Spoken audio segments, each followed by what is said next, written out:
খালেদা জিয়া মুমূর্ষ অবস্থায়, সাবেক প্রধানমন্ত্রী মুমূর্ষ অবস্থায় আইসিইউতে আছেন। দেশে আমি ফেসবুক ইনস্টল করে দেখলাম, দেশের সর্বশ্রেণীর মানুষ তার জন্য আল্লাহর কাছে দোয়া করতেছেন। আলেমরা দোয়া করছেন, সাধারণ পাবলিক দোয়া করছেন। আমার জানা মতে অনেক বড় বড় আলেমরা তার ব্যাপারে দোয়া করছেন। ঠিক না ঠিক যদি বলেন? এমনকি আমার সার্কেলেও অনেক বন্ধু বান্ধব যারা সরাসরি রাজনীতির সাথে জড়িত নন, তারা পর্যন্ত তার জন্য দোয়া করছেন। আমি নিজেও আজকে ফেসবুকে একটা স্ট্যাটাস লিখে তার জন্য দোয়া করেছি।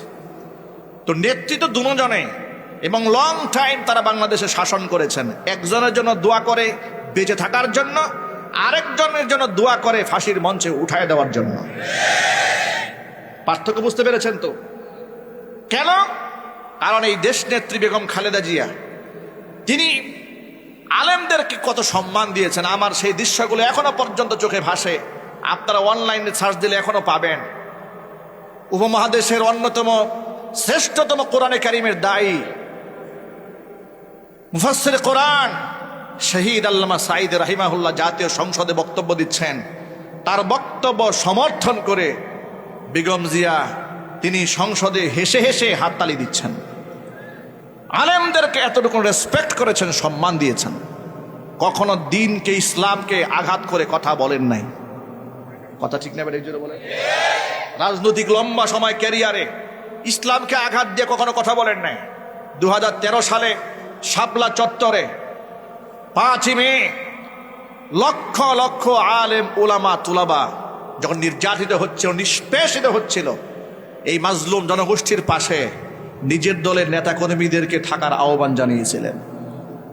এমনকি নিজের বাড়ির সামনে বালুর ট্রাক দিয়ে যখন তাকে অবরোধ করে রেখে দেওয়া হয়েছিল, সেখান থেকে বের হয়ে বজ্রকণ্ঠে বলেছিলেন, কতজন আলেমকে হত্যা করেছেন, সেনা অফিসারকে হত্যা করেছেন, এর বিচার একদিন আপনাদের হতেই হবে, জবাবদিহিতার কাঠগড়ায় দাঁড়াতে হবে। মাজলুম আলেমদের পক্ষ হয়ে, এতিমদের পক্ষ হয়ে বলিষ্ঠ কণ্ঠে তিনি অবদান রেখেছিলেন। কথা ঠিক না ঠিক?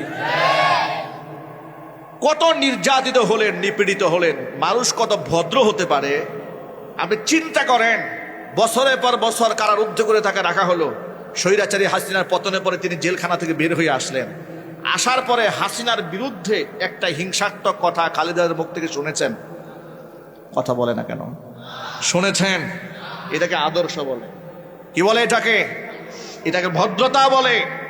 আর এই জায়গায় যদি এত বছর খালেদা যদি শেখ হাসিনাকে আটকায় রাখতো, আর শেখ হাসিনা যদি কোনো মতে বের হইতে পারত, তাহলে তার মুখের বকবকানির ঠেলায় এই বাংলাদেশের 18 কোটি মানুষ দেশের পালাইতো। কথা বলে না কেন? তার বড় প্রমাণ এই সাইকোপ্যাথ, এই মানসিক বিকারগ্রস্ত পাগল উন্মাদ, মানুষের রক্ত খেকু শয়তান লেডি ফেরাউন হাজার হাজার মানুষকে খুন করে ফাঁসির রশি যার জন্য অপেক্ষায় আছে, এখনো পর্যন্ত ফেসবুক গরম করা হিংসাত্মক বক্তব্য দেয় জাতির কাছে নাকি সে প্রতিশোধ গ্রহণ করবে।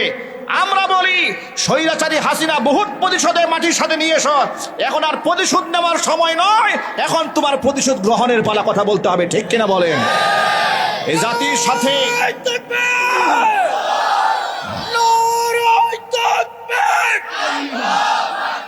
ইসলামের শত্রুরা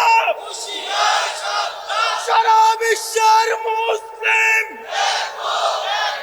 ওই দিল্লি নয় ঢাকা, আপোষ না সংগ্রাম, নারায়ে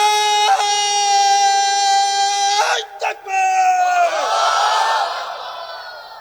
হাসিনার সাথে, স্বৈরাচারী হাসিনার সাথে আপসহীন নেত্রী বেগম খালেদা জিয়ার আসমান আর জমিন পার্থক্য রয়েছে। কথা ঠিক না বেড়ে জুড়ে বলেন?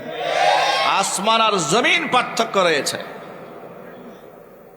স্বৈরাচারী হাসিনা আলেমদের সাথে যা করেছে, মাদ্রাসার সাথে যা করেছে, শুধুমাত্র 2021 সালে 2600 আলেমের নামে মিথ্যা মামলা দিয়ে জেলখানায় পুড়ে দিয়েছে। কত আলেমকে বাড়ি ছাড়া করেছে, কত আলেমকে ঘর ছাড়া করেছে, কত আলেমকে মসজিদ মাদ্রাসা ছাড়া করেছে, কত বুরকা পরা মা বোনদেরকে জঙ্গি বানিয়ে তাদেরকে টর্চার করেছে, আয়না ঘরে রেখে নির্যাতন চালিয়েছে, কত আলেমদেরকে ফাঁসির মঞ্চে মঞ্চায়িত করেছে। কত ছাত্রদেরকে পাখির মতো গুলি করে হত্যা করেছে, নিরীহ মানুষদেরকে গায়েব করে ফেলেছে। এই সমস্ত খুনের বিচার বাংলাদেশে হবে না? জোরে বলেন, হবে না?